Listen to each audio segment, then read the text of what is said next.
For 10 years, the greatest army in the world threw itself against the walls of one city, and the walls won. Then one man ended the whole war overnight, with wood, patience, and a trick no one saw coming.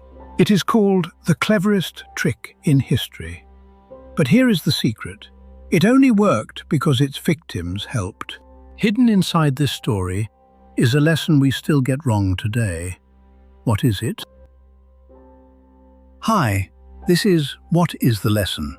The channel where we take one old story and pull out the one lesson we still get wrong today. Today's story, the Trojan Horse. By the end, you'll know exactly how the greatest trick ever pulled really worked, and how to make sure it never works on you. Let's begin. 3,000 years ago, on the coast of what is now Turkey, stood the richest city in the world, Troy. Its walls were legend, so high and so thick that people said gods had built them. Behind those walls lived a prince named Paris. And Paris made the most expensive mistake in history. He sailed to Greece as a guest and sailed home with his host's wife. Her name was Helen, wife of a powerful Greek king, and Greece did not forgive. Years before, every king in Greece had sworn an oath. Whichever man Helen married, the rest would defend that marriage with their armies. Now the oath came due. 1,000 ships filled the sea, the greatest army the ancient world had ever gathered, sailing to take one woman back. On its decks, kings and heroes from every corner of Greece, including a man we'll come to know very well, Odysseus, king of Ithaca. Not the strongest man in the army, but by far the cleverest. The Greeks packed for a short war, a season, maybe two. The gods must have laughed, because Troy did not fall. Not that year, not the next, not the year after that. The Greeks won battle after battle on the open plain, and it changed nothing. Every evening, no matter how the day's battle had gone, the Trojans simply stepped back inside their walls and shut the gates behind them. The walls could not be climbed, could not be broken, could not be starved quickly enough to matter. So the war ground on. 1 year became 5, 5 became 10. Boys who had sailed out as recruits became weathered, grey-streaked men. The greatest heroes of the age came to Troy, and Troy fed on them, one by one. Troy's mightiest defender, Hector, fell. Greece's unbeatable champion, Achilles, followed him. 10 years of genius, courage, and blood, and the Greek army stood exactly where it had started, outside. Strength had failed, 10 years of it, and every man on that beach knew it. Some Greeks began to whisper about giving up, sailing home empty-handed, and letting 10 years mean nothing. But there was one man in the Greek camp who had stopped thinking about the walls. Odysseus understood something no one else did. This war would never be won by soldiers. It would be won by an idea. The walls of Troy had one weakness, and it wasn't in the stone. It was behind the stone. 10,000 exhausted people who wanted, more than anything in the world, for this war to be over. 10 years of raising children inside a cage. 10 years of funerals. 10 years of praying for one morning when the army outside would simply be gone. You cannot break a wall with hope, but you can open a gate with it. Odysseus didn't need to defeat Troy's army. He needed Troy to invite him in, and so he designed the masterstroke. A trick so audacious it still carries his signature 3,000 years later. The plan: a horse. A giant wooden horse. The strangest weapon ever proposed in a council of war. Why a horse? Because the horse was sacred in Troy, a holy symbol the Trojans would hesitate to destroy. The Greeks' finest carpenter, a man named Hippias, built it in 3 days from the planks of dismantled ships. It rose above the camp, taller than the gates of Troy, polished, beautiful, magnificent. And across its flank, the builders carved a dedication. For their voyage home, the Greeks offer this gift of thanks to Athena, and hollow. Inside its belly, a hidden hatch, oiled to swing without a sound, and room for 30 of the deadliest men in the Greek army. That night, Odysseus led them up the rope ladder, one by one, into the dark. 30 men, sealed inside a wooden gift, in the middle of the enemy's plain, beyond rescue if anything went wrong. Everything now depended on the enemy doing exactly what Odysseus believed they would do. He had bet 30 lives on human nature. The next morning, Troy woke to something it had not seen in 10 years. Silence. The Greek camp was gone, burned to ash in the night. The 1,000 ships that had darkened the bay for 10 years had simply vanished. In truth, they had sailed only a few miles, hiding behind the island of Tenedos, waiting for a signal. But from the walls of Troy, the sea was empty, the beach was bare, and the war looked finished. The gates of Troy opened, and the Trojans walked out onto the plain like people waking from a nightmare. A few hung back, wary. 10 years of war teaches caution. But the empty horizon argued louder than any of them. 10 years of siege. Over.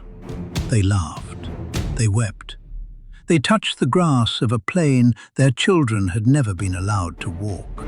And then they found it, standing alone on the empty shore. An enormous wooden horse. The Trojans circled it slowly, staring up, amazed, uneasy, unsure what they were even looking at. What was it? A trap? A gift?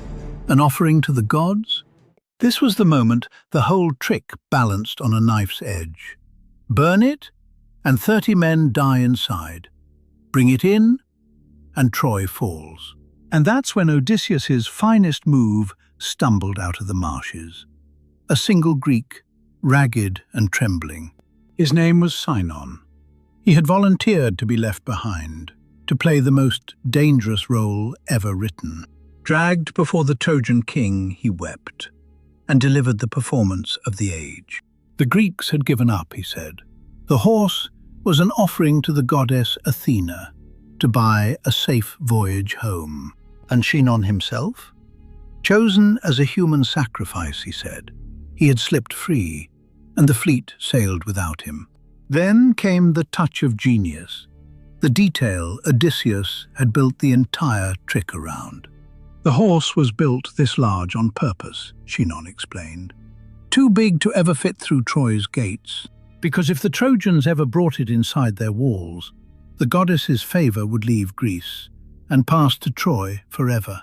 He never asked them to take it in. He warned them not to. That is what made it perfect. The old king believed him. He ordered the ropes cut from Sinon's wrists. "Whoever you are," he said, "from today, you are one of us."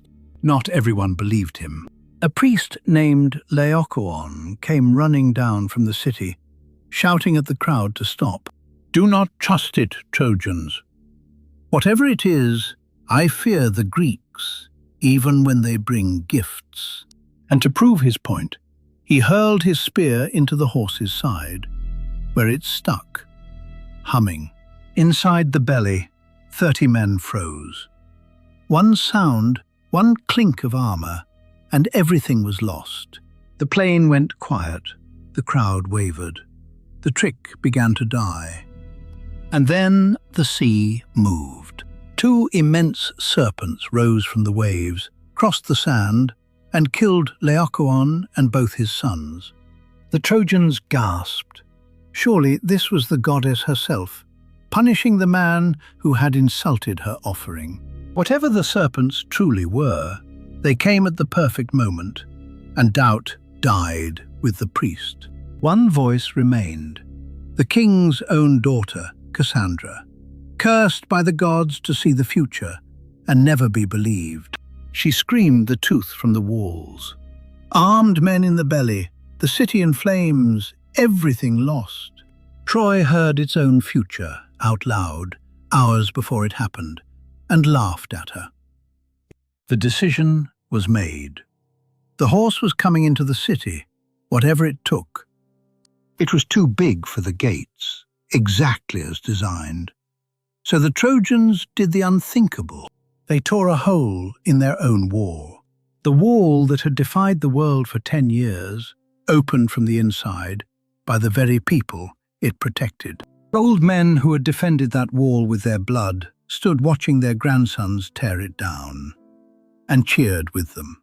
They wreathed it in flowers and hauled it through the streets, singing all the way to the temple of Athena.